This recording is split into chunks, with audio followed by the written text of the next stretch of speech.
What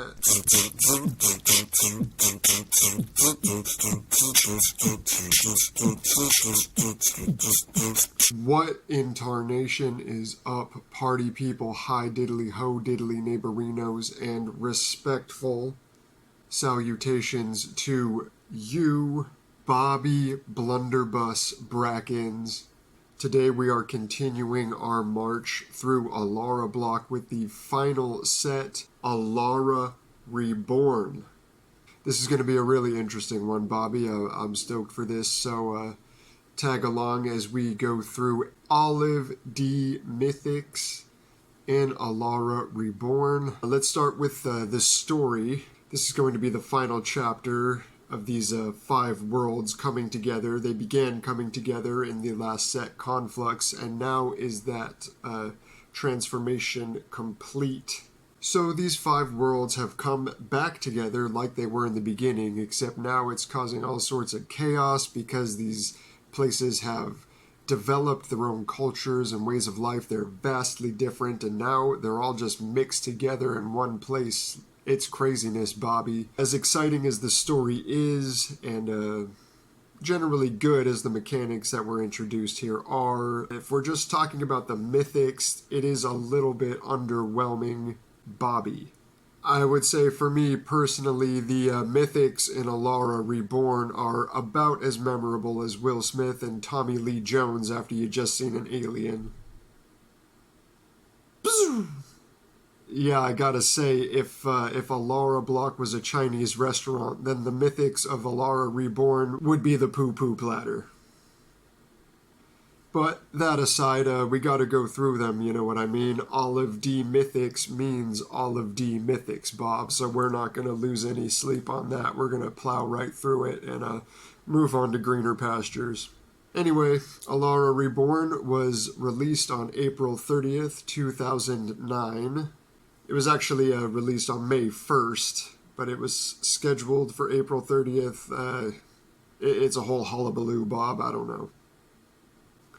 This one had a little gimmick where every single card in the set was multicolor for the first time in history, and probably the last time. I'm pretty sure that's never been done again because it's crazy, Bob.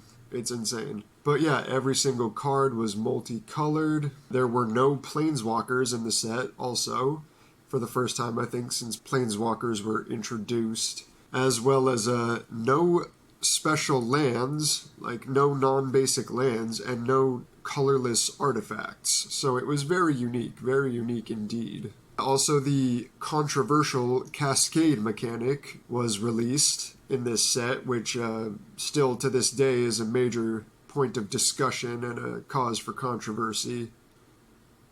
And then lastly, it's not really that cool, but it featured hybrid mana alongside regular mana in mana costs.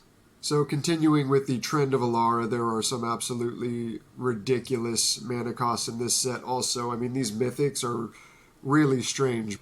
A lot of these things read like modern day uncommons, and they're just kind of underwhelming, but I guess in that standard environment they might have been a lot better than they are now. So let's kick it off. We got number 1, Janara Asuna of War. That's going to cost a green, a white, and a blue mana, and it is a 3/3 with flying. And you can pay 1 and a white to put a +1/+1 counter on that creature as many times as you want. I don't know, Bobby. You know what I mean? For this being a mythic, it just seems kind of underwhelming. Like, sure, you could use it, but I don't know. I mean, and this is one of the more usable ones. I mean, the mana cost is fair. It has a clear trajectory of what you're trying to do with it in the game, and it can function, you know, but it's still pretty vanilla. Number 2, Karthus, Tyrant of Jund. This is going to set you back 4 generic mana, a black, red, and a green. And for that, you'll get yourself a 7/7 with flying and haste, which will allow you to, upon entering the battlefield, gain control of all dragons, and you get to untap them and they gain haste. Yeah, this is really niche, Bob. I mean, I guess if your opponent happened to be playing, like, Oops, All Dragons, then they'd really regret that decision. But if there's not a whole lot of dragons on the field, this card is basically a French vanilla at cost. So yeah, Mythic, arguable. 3, we got Lord of Extinction. That costs 3 generic, a black and a green. Its power and toughness are equal to the number of cards in all graveyards. So, yeah, I don't know. This is just another underwhelming one. I mean, even if you manage to fill up the graveyards really fast and get it out on turn 5, I mean, it's still just a vanilla creature with no evasion, nothing to really help it out. It's just stats on a stick. Could be taken out any number of ways. I mean, it's just not that great, Bob. 4, we got Maelstrom Nexus. That costs a Wooburg. That's one of every kind of mana. Probably going to be saying it like that from now on, even though it's kind of a little late because we're finishing up Alara block, and that was the block where most things were like Wooburg. It is an enchantment, and it makes it so that the first spell you cast every turn has Cascade. Like I was mentioning, this was the first set to feature the Cascade mechanic, which is basically, if you have a card with Cascade, once you put it on the field, you can go through your library until you find a card with a lower mana cost and play that for free. So this has led to a bunch of shenanigans where like decks have all their cards have Cascade and you can just keep going through your deck and getting a bunch of value for free. Bob. Number 5, we got Uriel the Mist Stalker.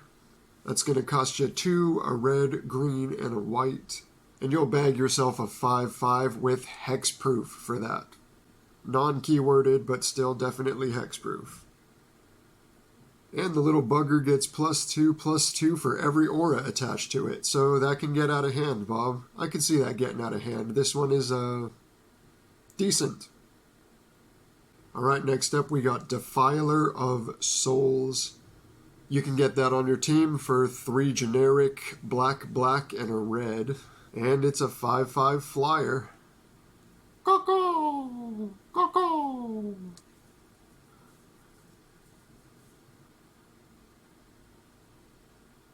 The player whose upkeep is happening has to sacrifice a monocolored creature. This is pretty much encouraging play, you know, within the Alara block, and especially within Alara Reborn, you know. It's kind of a jank when a set has to, like, encourage you to play just cards from this set, or very much like it, you know. It doesn't allow the set to really, like, shine on its own. It feels like it's twisting your arm, Bob.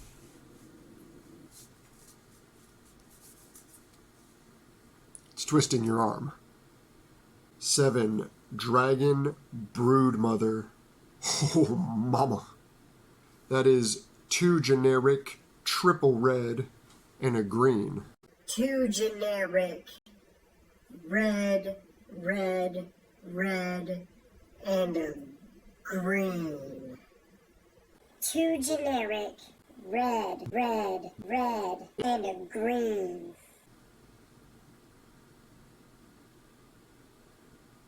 It's a 4/4 flying situation, Bobby.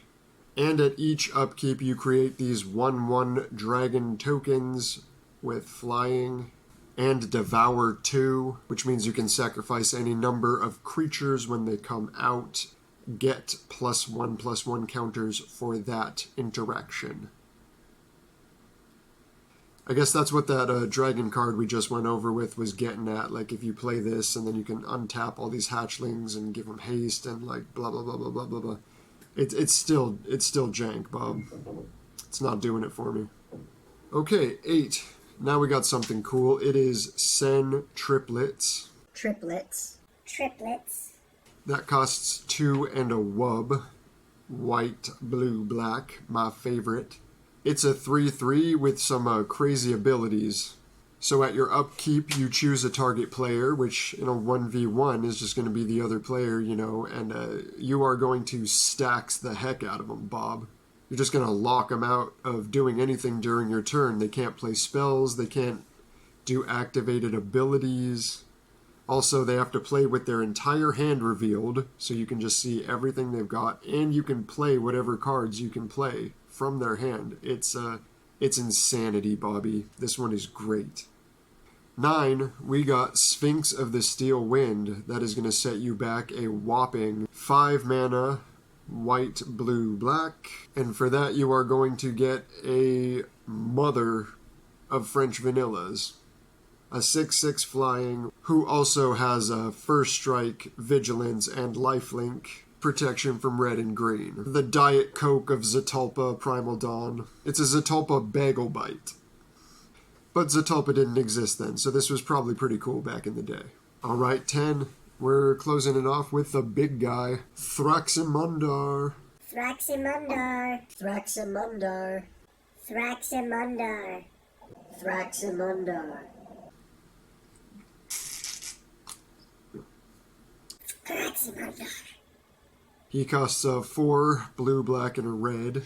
He's a 6/6 with dun dun dun dun haste. Wow. Wow. But when he attacks, your opponent has to sacrifice 1 creature. And when they sacrifice that creature, he gets a +1/+1 counter. He's kind of like a little mini Eldrazi guy before the Eldrazi came out. I don't know. You know, the next standard block after this was Zendikar, where the Eldrazi was introduced. I don't know. Maybe it was foreshadowing for that. At any rate, he's a really bad version of an Eldrazi with a really bad version of the Annihilator mechanic. But, you know, for what they had at the time, that was probably earth-shattering. And alright, Bob, that was the 10 mythic rare cards from Alara Reborn. We have now officially completed the entire Alara block. Congratulations. Thank you for coming with me on this fantastic journey, Mr. Brackens, but we're not done yet. We are just getting started. Very much of Magic's history still lays sprawled out before us, Mr. B, and we are going straight into that. I know you want to get to Zendikar. I'm excited for that too, but before that, there was a little thing called the Magic 2010 Core Set. And that's what we're going to be doing next time. There are some cool cards in this, I guarantee it. And then we are moving on to Zendikar after that. I promise, Bob. So stay tuned. Thanks for watching Ron King Magic, the worst channel on YouTube for Magic the Gathering content. Be sure to be a doll and like and subscribe. And we will see you on the next one, M10 Core Set. Peace.